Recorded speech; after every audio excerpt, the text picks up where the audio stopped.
Si ustedes saben, la asociación que a nosotros nos rige es la Asociación Peruana de Cirugía Bucal y Maxilofacial. Es una asociación que agrupa a todos los cirujanos bucales y maxilofaciales del Perú. Y esta es la resolución 002-2017, en la cual se establece cuáles son las áreas en las cuales el cirujano bucal y maxilofacial debe actuar.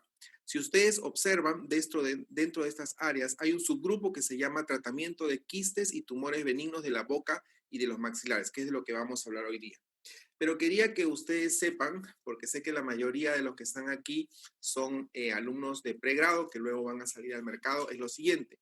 En nuestro país existe una situación que es una situación diferente de la que pasa en otros países. ¿Qué es lo que pasa? En nuestro país existe la especialidad de cirugía bucal y maxilofacial, mientras que en otros países existe la misma, pero a la par existe una cirugía de cabeza y cuello. Es decir, en nuestro país nosotros tenemos al cirujano buco-maxilofacial y tenemos al cirujano de cabeza y cuello. El cirujano de cabeza y cuello en todo el mundo ve la parte oncológica, es decir, tumores malignos y tumores benignos de los maxilares, aparte de otras cosas como por ejemplo patología glandular, patología eh, quística, patología tumoral. Pero no ve cosas relacionadas con la parte maxilofacial, que en el Perú sí pasa.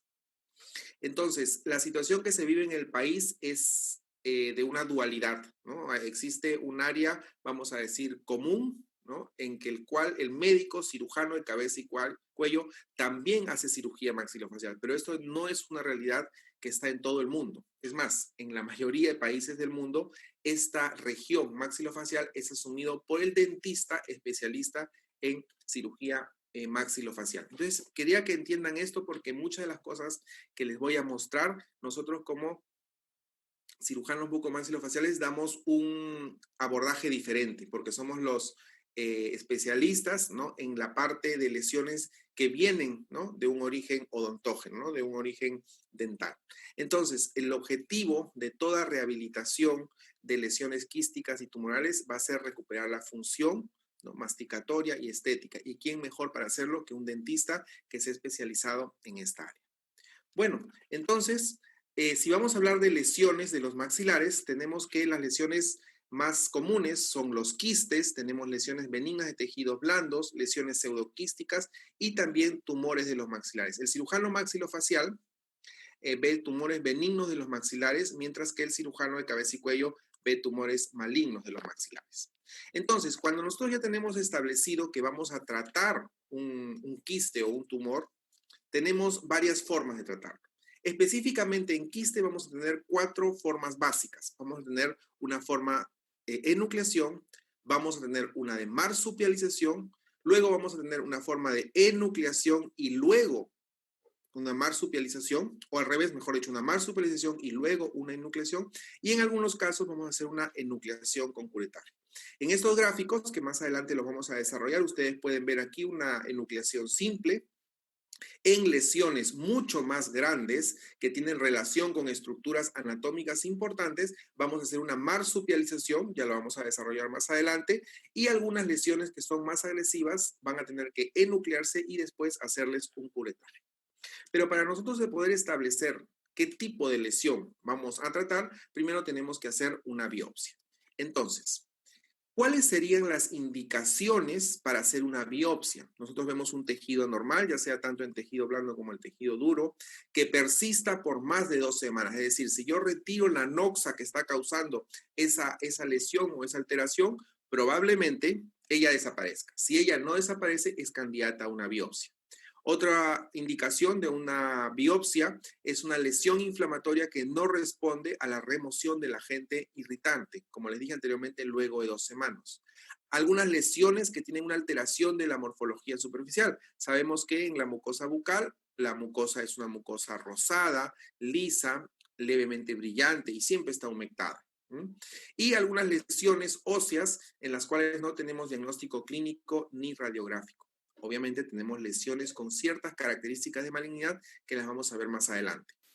Otra de las de los motivos por el cual nosotros tenemos que hacer una biopsia es para establecer el grado de malignidad de las lesiones, es decir, para establecer en qué estadio de malignidad éstas se encuentran. Otra de las cosas que nosotros podemos hacer biopsia es ¿para qué? Para que nosotros verifiquemos el margen de seguridad en la remoción de las lesiones. Es decir, algunas biopsias son realizadas dentro de sala de operaciones, donde se hace una biopsia por congelación, para poder tener el espécimen muy rápido en ese momento y poder determinar si la región en la que hemos, por ejemplo, maxilectomizado o mandibulectomizado está involucrada, ¿no? O contiene ya tejido sano. Es decir, se hace un corte, se manda, se hace una biopsia por congelación y en ese mismo momento en sala de operaciones nos va a decir el patólogo si los bordes o los márgenes se encuentran libres de lesión o tenemos que extender esa osteotomía, ¿no?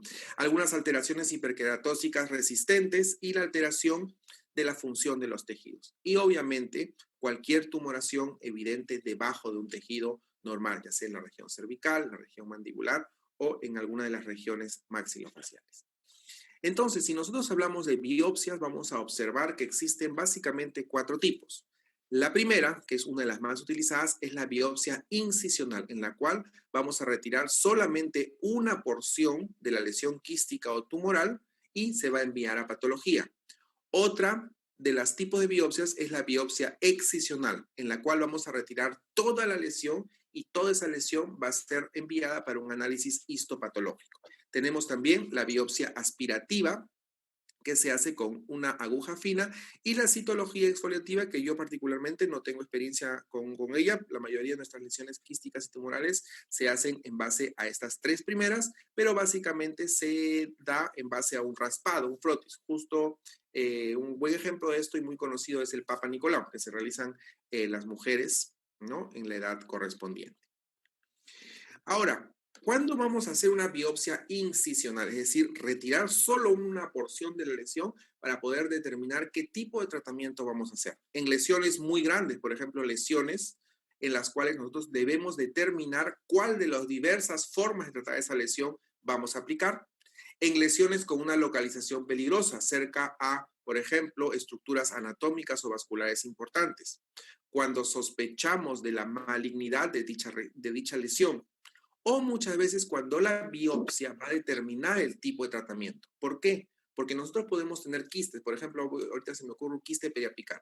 El quiste periapical se retira por remoción completa, mientras que el queratoquiste, que es un quiste agresivo, como vamos a ver más adelante, se retira con ese retiro de la lesión, ese cureteado de la lesión, y tenemos que hacer una osteotomía periférica. Ya vamos a ver por qué. Y también otra de las indicaciones de biopsia incisional son aquellas lesiones que se puede tratar sin cirugía luego del tratamiento. Realmente no es sin cirugía, vamos a decir sin un procedimiento quirúrgico muy grande, como por ejemplo la marsupialización, como vamos a ver un poco más adelante. Pero así como en todo existen indicaciones, también existen contraindicaciones. Una de las contraindicaciones que nosotros tenemos son los hemangiomas o los melanomas, que son lesiones que pueden sangrar muchísimo durante el periodo transoperatorio. Una lesión que puede sangrar mucho, por ejemplo, es una malformación arteriovenosa. Por eso es tan importante realizar siempre una radiografía panorámica para hacer una extracción, por ejemplo, de una tercera molar. ¿Por qué? Porque muchas veces esta tercera molar puede estar en relación a alguna malformación arteriovenosa, alguna lesión intraósea que pueda tener un sangrado importante y que realmente pueda comprometer la vida del paciente. Una extracción, parece que hay un micrófono prendido. Algunas lesiones, algunos sangrados que podemos tener en la cirugía son bastante controlables, ¿no?, dentro de un acto quirúrgico. Pero si estamos frente a una malformación arteriovenosa, la vida del paciente sí puede correr riesgo. Y ya me ha pasado una vez, ¿no? Entonces, por favor, bastante cuidado con realizar ese tipo de procedimientos, siempre con un diagnóstico radiológico así bien detallado. Y cuando nosotros pensamos en hacer una biopsia excisional, es decir, una biopsia en la cual retiremos toda la lesión, toda la lesión, son lesiones que son menores a 1 centímetro de diámetro, las lesiones en las cuales nosotros vemos características normales de la mucosa que nos alejan de la sospecha, de algo maligno. Otra de las indicaciones de biopsia excisional, es decir, cuando retiramos toda la lesión por completo y la mandamos a estudio histopatológico, en aquellas que puedan ser removidas sin que haya una mutilación de estructuras adyacentes. Y algunas lesiones pigmentadas y vasculares, inclusive, pero pequeñas, bien limitadas, también podemos realizar una biopsia excisional.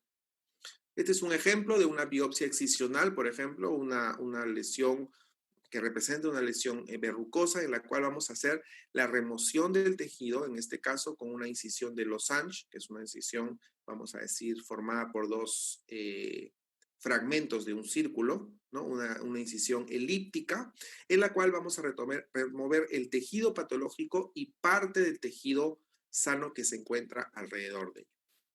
Pero así como hay lesiones benignas, también tenemos lesiones malignas. Las lesiones en las cuales se sospecha de malignidad son lesiones como esta, en las cuales el crecimiento es muy rápido. Al ser el crecimiento muy rápido, hay una destrucción de hueso. Entonces, esto es ya una característica que nosotros tenemos que tomar en consideración y entender cómo funciona una lesión benigna y cómo funciona o cómo se comporta una lesión maligna. Una lesión benigna crece lentamente. Entonces, si crece lentamente, ¿qué va a hacer con las corticales del hueso? Las va a expandir. Van a sufrir una expansión. En cambio, una lesión maligna intraósea, por ejemplo, el crecimiento va a ser tan rápido que no le va a dar el tiempo al organismo para que se expanda, para que expandan las corticales. ¿Y qué es lo que va a pasar? Va a fenestrar esas corticales. Entonces, eso es algo que nosotros lo vemos en la clínica y lo vemos también en las tomografías. Lesión benigna expande, lesión maligna perfora. ¿Por qué? Porque su crecimiento es tan rápido que no le da tiempo al organismo de reaccionar y crecer junto con la lesión. ¿Ya? Entonces, ahí tenemos en relación a la duración. Lesiones rojizas, eritoplásticas, lesiones que sangran, son características de sospecha de malignidad. Indurados, lesiones extensas, duras, cuya tasa de crecimiento es mayor que una lesión benigna, vamos a decirlo así, es una sospecha grande de malignidad. Lesión ulcerada, prácticamente pueden firmarlo, es una lesión maligna. Entonces, estas son las características que tenemos que dar en cuenta. Ahora, una vez lo aprendí con un profesor de cirugía. Si yo sospecho de una lesión maligna, no la puedo tratar. Lesión maligna trata el cirujano de cabeza y cuello.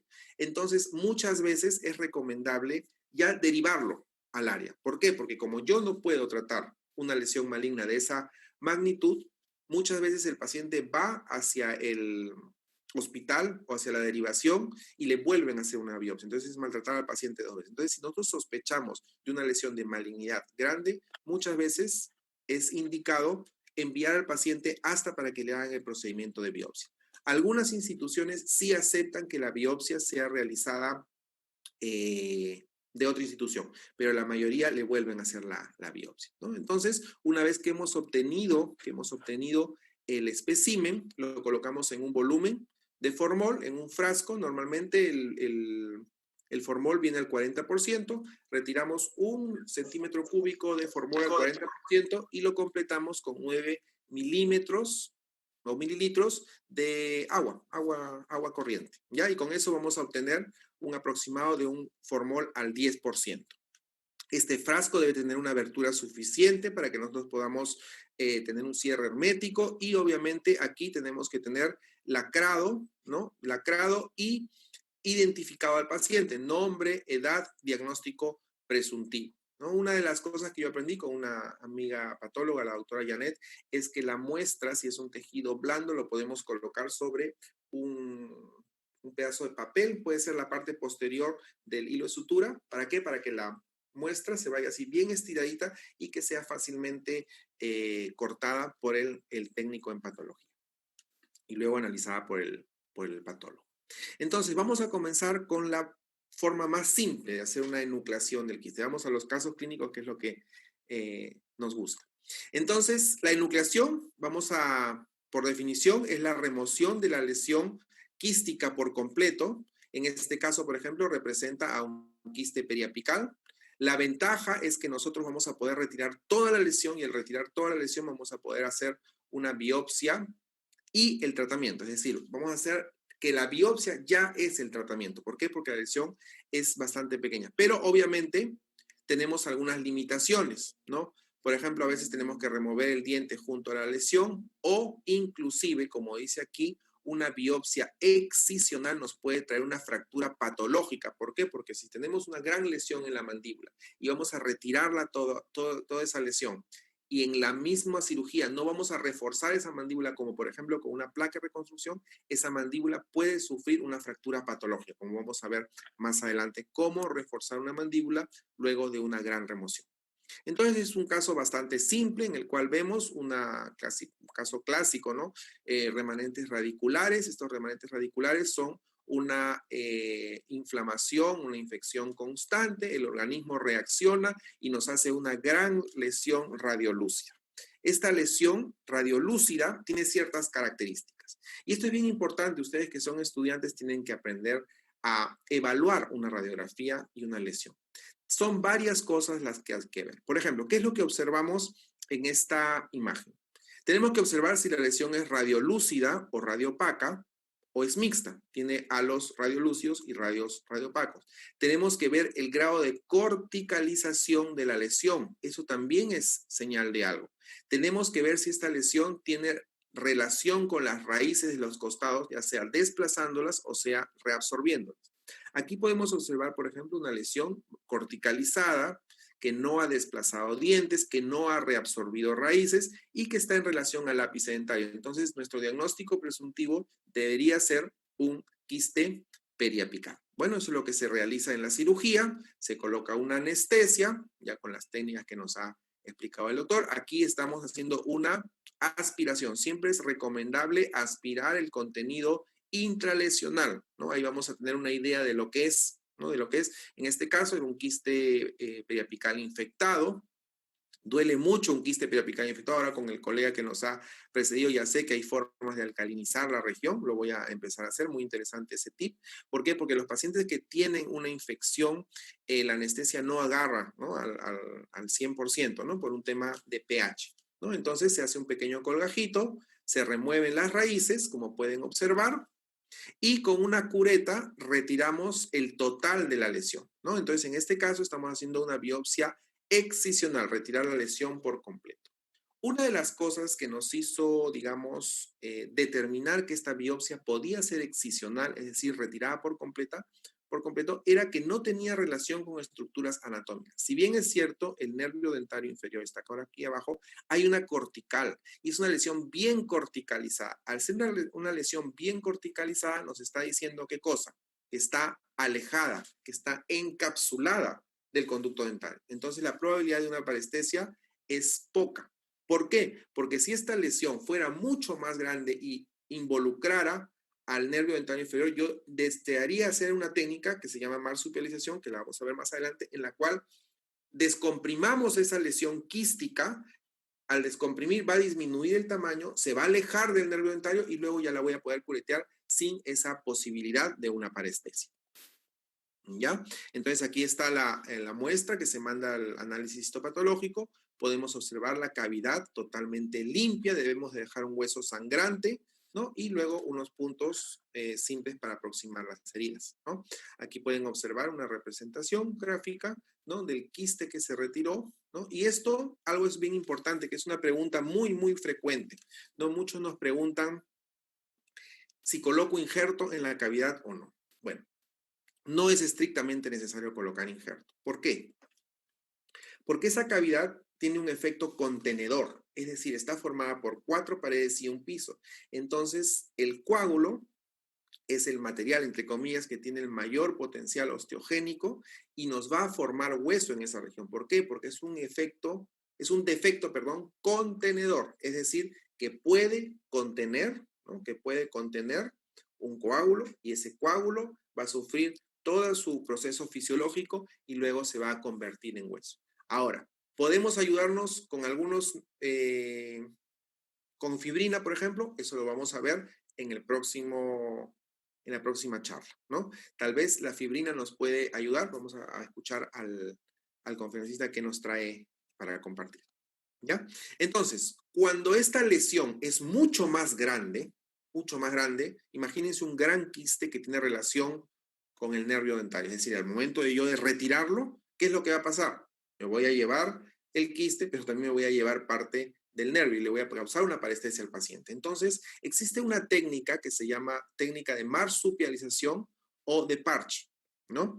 Esto en la cual vamos a crear una ventana quirúrgica. ¿Por qué? Vamos a hacer que esta ventana quirúrgica conecte al medio bucal con el quiste. O sea, voy a hacer que el quiste sea parte de la boca, vamos a decirlo así, parte de la mucosa bucal. ¿Para qué? Para indicarlo en aquellas lesiones, ¿no? Que hay tejidos adyacentes, ¿no? Estructuras importantes. Pacientes debilitados, por ejemplo, un paciente inmunosuprimido que tiene una gran lesión, un paciente, recuerdo haber tenido un quiste radicular de un paciente como de 97, 98 años, a lo cual no nos iba a aguantar una cirugía con anestesia general. Entonces decidimos descomprimirlo, ¿no? Hacer que ese quiste disminuya su tamaño, como vamos a ver más adelante, para una posterior enucleación. Las ventajas van a ser que va a ser una técnica muy simple, ¿no? Y nos va a evitar daño a estructuras anatómicas. Pero como todo en la vida tiene una ventaja y una desventaja, la desventaja de eso es que la patología nos va a quedar en el lugar, porque no vamos a retirar la patología, no la vamos a retirar. Vamos a hacer que esa patología, por ejemplo, intraósea, o de tejido blando, se conecte con la boca. ¿Para qué? Para que se descomprima y cuando ya esté pequeñita y alejada de las estructuras anatómicas importantes, podamos removerla. Y obviamente vamos a tener que higienizar la cavidad, ¿no? Y eso sí es un poquito difícil, sobre todo al comienzo. Pero se basa, ¿no? Esta técnica en la cual va a haber una disminución de la lesión, de la presión, perdón, intraquística, lo que va a promover la contracción del quiste, o sea, va a achicarse el quiste y a medida que se va haciendo más pequeño el quiste, se va formando hueso alrededor. Entonces vamos a ver un caso aquí, ¿no? Un caso, en este caso es un quiste de retención de una glándula salival conocido como ránula, ¿no? Que es se oblitera el conducto de salida de la saliva y nosotros tenemos que hacer el vaciado de esta lesión quística. Entonces, como no podemos o no debemos retirar, ¿no? La glándula, lo que hacemos es una incisión en el medio y abrimos esa glándula y la unimos o la conectamos a la mucosa bucal. Esta técnica se llama técnica de marsupialización. ¿Por qué lleva ese nombre? Porque el marsupio es el lugar, ¿no? Donde los canguros hembras, no sé si se dice canguras, no sé, los canguros, ¿no? Hembras, tienen a sus niñitos, a sus bebés, perdón, ¿no? A los bebés canguros. Entonces, ese marsupio forma parte de su abdomen. ¿Por qué? Porque está expuesto hacia el exterior, o sea, una parte del interior de su organismo está expuesto hacia el exterior, está conectado por la piel. Entonces, a raíz de eso, del marsupio de estos animalitos, es que se conoce esta técnica como técnica de marsupialización o también conocida antiguamente como técnica de Parch 2. Entonces, exponemos esta parte de la glándula y la unimos al tejido del piso de la boca. Al unirla al tejido del piso de boca, vamos a hacer una continuidad entre la mucosa del piso de boca que ven acá y la glándula salival. Entonces, esto obviamente se va a descomprimir y luego ya va a formar parte del piso de la boca, ¿no? Y podemos hacer que esta técnica de marsupialización, ¿no? Nos dé un resultado efectivo. Pero esta técnica se usa muchísimo, yo la uso muchísimo para tejidos duros. Entonces, vamos a ver este caso. Este es un paciente, varón de 20 años, relataba un dolor discreto en la mandíbula, a la masticación y al movimiento mandibular en una duración aproximada de 4 meses. Entonces, podemos observar aquí una lesión bastante grande, ¿no? Una lesión radiolúcida, ¿no? Parece que tuviera algunos tabiques aquí, ¿no? Tabicada, de gran extensión que involucra parte del cuerpo mandibular y parte de la rama mandibular.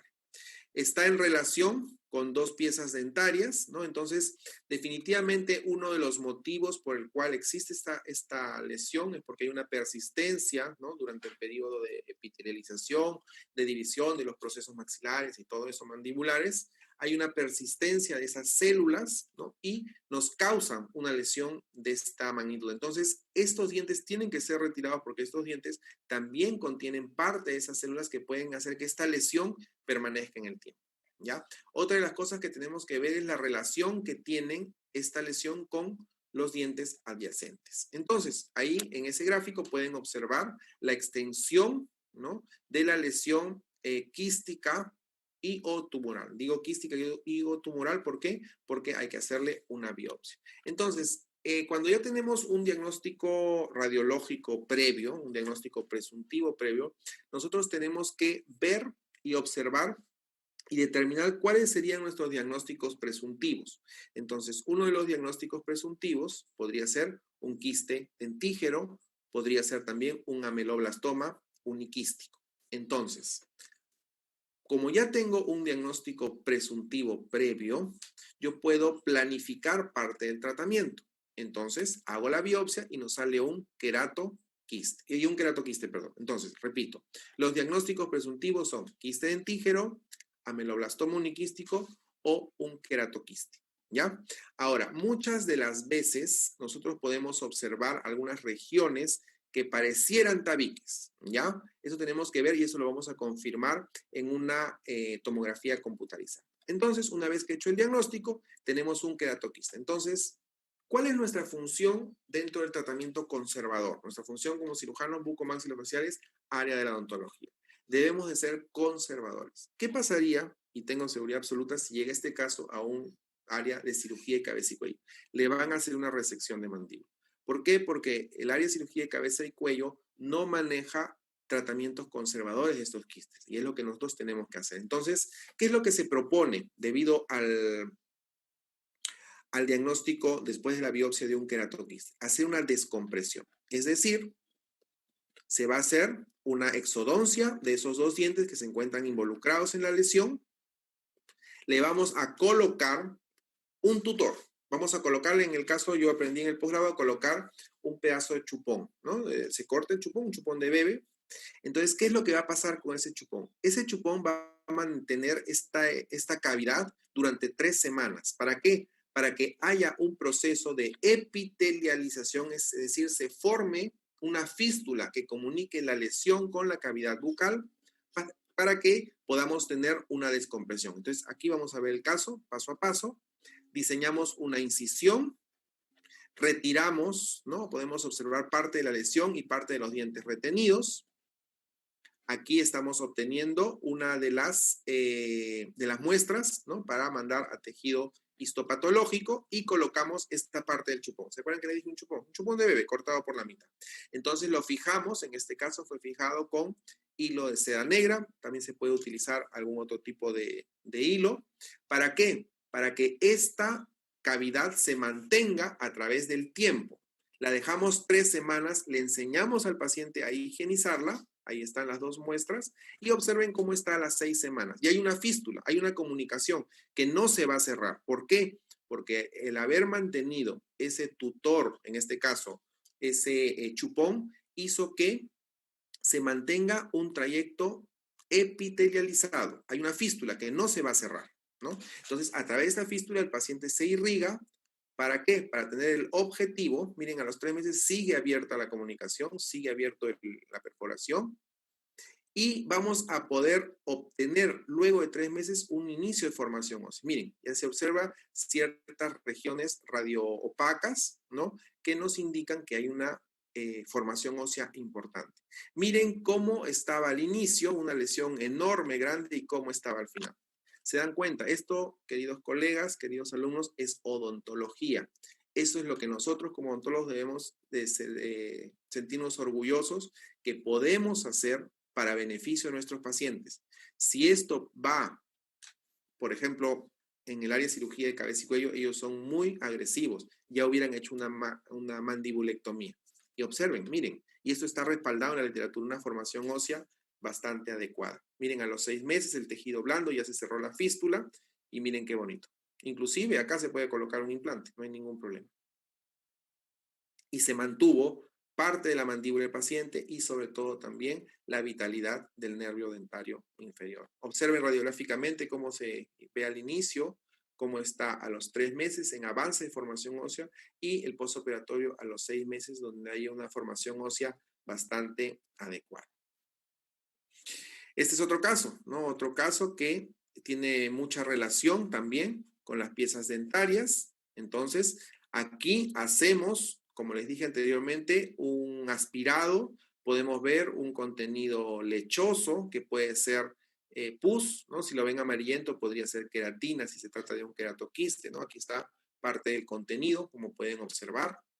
Se hace la remoción de la pieza dentaria involucrada y nuevamente, ¿no? En este caso colocamos un tren muy rígido, ¿no? Que nos cumple la misma función que el chupón, es exactamente lo mismo, ¿ya? Lo colocamos y con eso vamos a tener una descompresión de la lesión y al momento de descomprimir se va a alejar de las estructuras anatómicas nobles, en este caso el nervio dentario inferior, y vamos a poder retirarlo. Entonces, muchas veces el objetivo es que esa lesión se reduzca, se aleje de la parte anatómica tan importante y cuando ya esté bien superficial en la superficie, para la redundancia, hacer ya un curetaje, ¿no? Como en este caso, este es un queratoquiste que hicimos en la universidad, ¿no?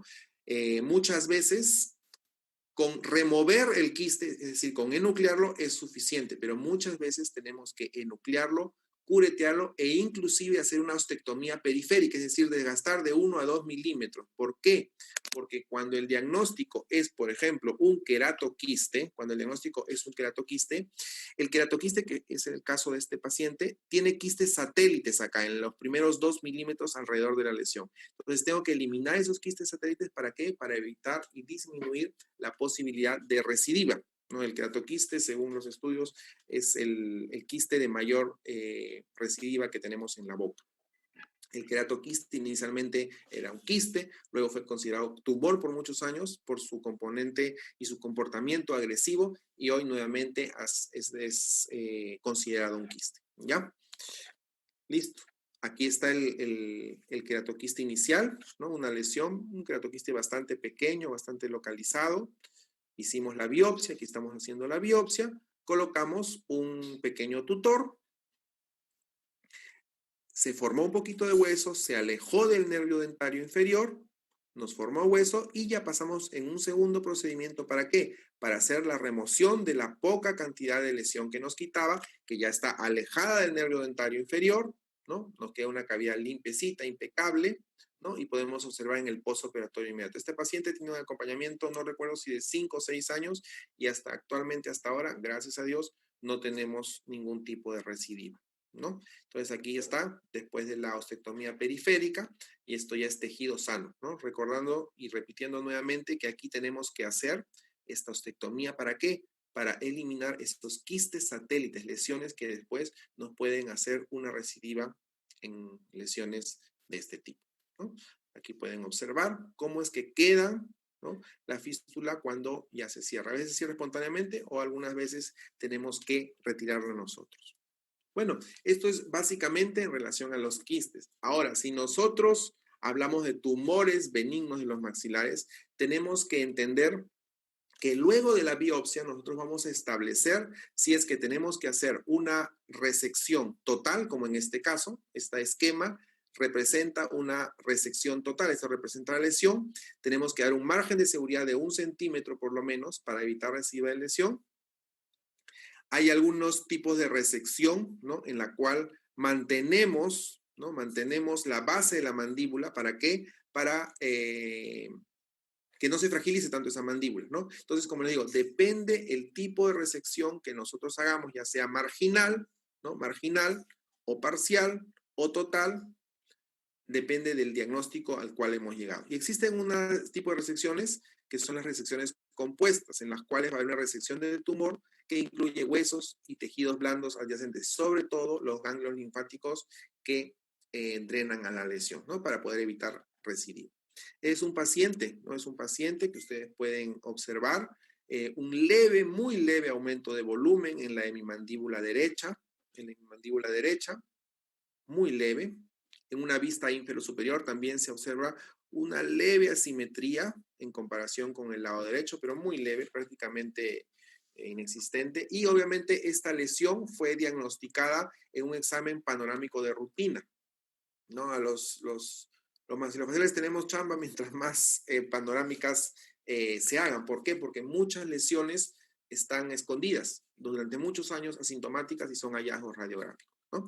En la vista intraoral podemos observar una mucosa, ¿no?, de características normales. Aquí, esto de aquí, esta es una cicatriz de la biopsia que le realicé al inicio. Miren, miren la gran lesión que tenemos, ¿no? Es una lesión corticalizada, ¿no? Gran lesión corticalizada, una lesión radio-opaca, ¿no? Y por la localización, por la edad del paciente, por el género del paciente, nuestro primer diagnóstico fue de un ameloblastoma, ¿no? Y efectivamente la biopsia nos confirmó que se trataba de un ameloblastoma. Entonces, si estamos frente a una paciente, ¿no?, joven que tiene muchos años adelante, sabemos que esa mandíbula va a recibir mucha carga masticatoria. Entonces, si esa mandíbula va a recibir mucha carga masticatoria y al tratarse de un ameloblastoma tenemos que remover la lesión con un margen de seguridad de 1 centímetro, tanto en la parte proximal como en la parte distal, tenemos que reforzar esa mandíbula, ¿no? Entonces se decide hacer una resección parcial de esa mandíbula y reforzarla, ¿no? Siempre una tomografía. Podemos observar aquí, hay una expansión de las corticales, ¿no? Y aquí observamos un modelo estereolitográfico. Este modelo nos va a servir para que este modelo se obtiene a través de la tomografía, los formatos DICOM. Esto es imprimible, se imprime, ¿para qué? Para poder tener la mandíbula en tercera dimensión, poder observar el defecto. ¿Por qué? Porque se va a planificar en este paciente hacer una resección de aquí hasta acá con un margen de seguridad y algunas pérdidas dentarias, pero voy a tener que colocar una placa de reconstrucción acá. Entonces, imagínense, para colocar y adaptar una placa de reconstrucción en un paciente así, tendríamos que hacer una incisión transcervical o submandibular. Entonces, este modelo estereolitográfico nos permite retirar y tener en tercera dimensión cómo es la verdadera posición y cómo es la verdadera dimensión de esa mandíbula en tiempo real. Entonces, ahí es que nosotros, en este modelo, es que hacemos la adaptación de la placa de reconstrucción. ¿Para qué? Para evitarle al paciente hacer una incisión extraoral y hacerla todo por dentro de la boca y colocarle la placa de reconstrucción. Entonces, hacemos una incisión, ¿no? Esto es con anestesia, obviamente anestesia general. Pueden observar aquí, ¿no? Podemos observar aquí parte de la lesión. Y esta es la placa que les digo. Hacemos la resección de la lesión tumoral y ya colocamos esta placa de reconstrucción. Entonces, ese modelo estereolitográfico nos permitió, ¿qué cosa? Adaptar esta placa y poder hacer una incisión o hacer una cirugía por dentro de la boca. Porque es imposible adaptar una placa aquí después de haber resecado parte de la mandíbula y que quede bien adaptada si la adaptamos en el periodo transquirúrgico. Se puede, sí, pero es muy difícil hacerlo, extremadamente difícil hacerlo, y obviamente el tiempo operatorio aumenta muchísimo. Miren, aquí está la placa de reconstrucción, aquí está todo el tumor que se retiró, y esto puede ser reconstruido en la cirugía con cuadrados de cresta ilíaca, ¿no? O posterior a la cirugía, como se realizó en este caso. En este caso no se hizo la reconstrucción ósea durante la cirugía, solamente la resección y la colocación de esta placa de reconstrucción. Ahí está el espécimen retirado. La lesión básicamente es esta de aquí, se ve bastante delimitada, con su margen de seguridad de 1 centímetro por detrás y 1 centímetro por delante. Ahí está la radiografía de control postoperatorio. Pero así como hay lesiones de ameloblastomas, que son lesiones tumorales, también tenemos lesiones, displasias óseas, ¿no? Este casito es la hermana de un colega muy querido, ¿no? Entonces, le estaban haciendo ortodoncia y durante la ortodoncia se descubrió esta lesión. Si se observan, es una lesión mixta, ¿no? Es una lesión radiopaca, pero tiene algunos puntos radiolúcidos, ¿no? Entonces, nuestro diagnóstico, hicimos una biopsia y salió fibroma osificante. Entonces, el fibroma osificante su tratamiento es una resección, ¿no? Una remoción, perdón, remoción quirúrgica. ¿Por qué? Porque se encuentra bien encapsulado. Entonces, la ventaja del fibromosificante es que es encapsulado. Entonces, sabemos que solamente vamos a hacer la remoción local, ¿no? De esa lesión, la remoción local de esa lesión, porque se encuentra bien, bien localizada, valga la redundancia. Ahora, un caso así, imagínense que yo retiro toda esta lesión, va a quedar una mandíbula fragilizada. Recuerdo que en este caso hicimos también un modelo estereolitográfico, compramos una placa de reconstrucción, pero cuando abrimos nos dimos cuenta que había una formación ósea increíble, ¿no? De verdad que tomamos la decisión de no colocar la placa, no colocamos una placa. Tal vez al inicio, cuando yo no coloqué la placa, fui criticado por algunos colegas.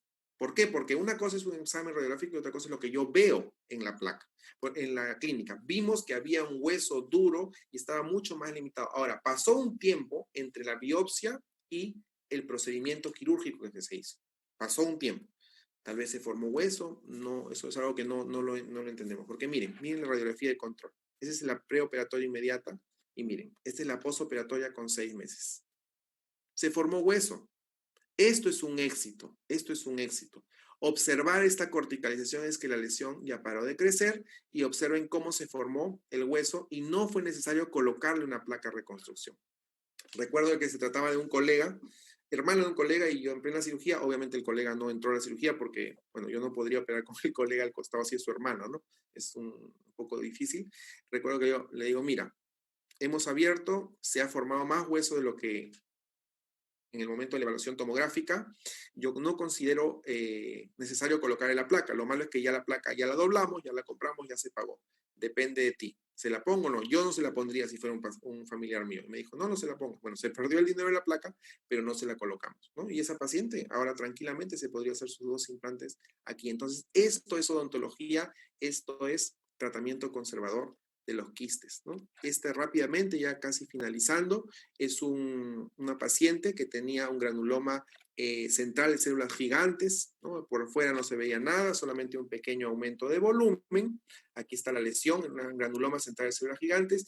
Le hicimos infiltraciones con triamcinolona. ¿Para qué? Para que se forme hueso, aquí, infiltraciones semanales de triamcinolona. Aquí está la imagen inicial de la lesión, ¿no? Era bastante grande, casi prácticamente 36 milímetros. Entonces hicimos infiltraciones con triamcinolona y una vez que se formó hueso, miren cómo llegó y cómo finalizó, fuimos para una cirugía muy pequeña con anestesia general. Miren cómo conservamos el nervio mentoniano.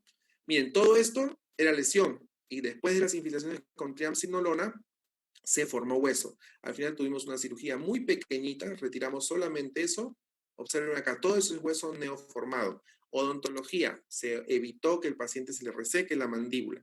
Y hicimos algunas perforaciones simplemente para poder ver y determinar que el hueso se encontraba en una condición bastante buena, ¿no? De dureza y de densidad.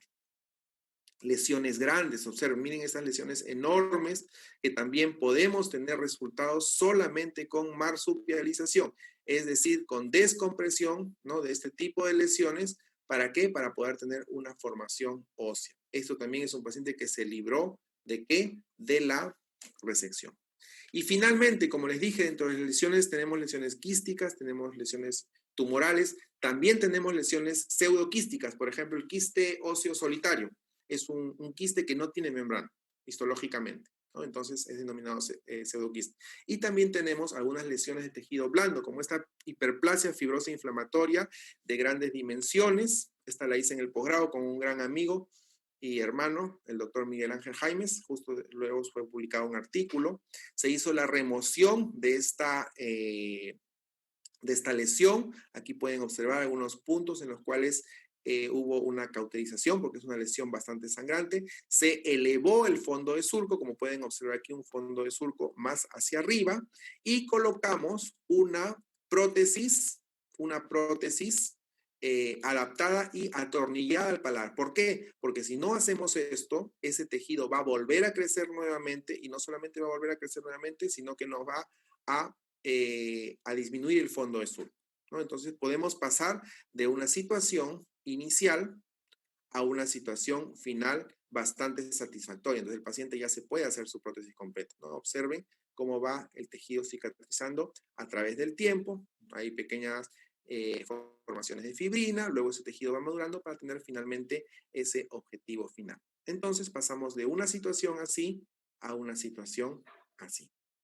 Bueno, estos fueron los principios de tratamiento de las lesiones quísticas y tumorales de los maxilares.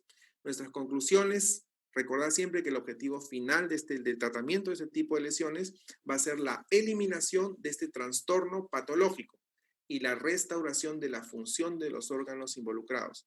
Tenemos muchas técnicas que nos permiten hacer un tratamiento conservador tanto de quistes como tumores y no ser tan agresivos. Esta técnica utilizada para cada paciente específico va a ser basada en el diagnóstico y sobre todo en las condiciones específicas de cada paciente. Y no se olviden, aplicar la filosofía del tratamiento conservador de quistes y tumores es objetivo principal de esta linda especialidad.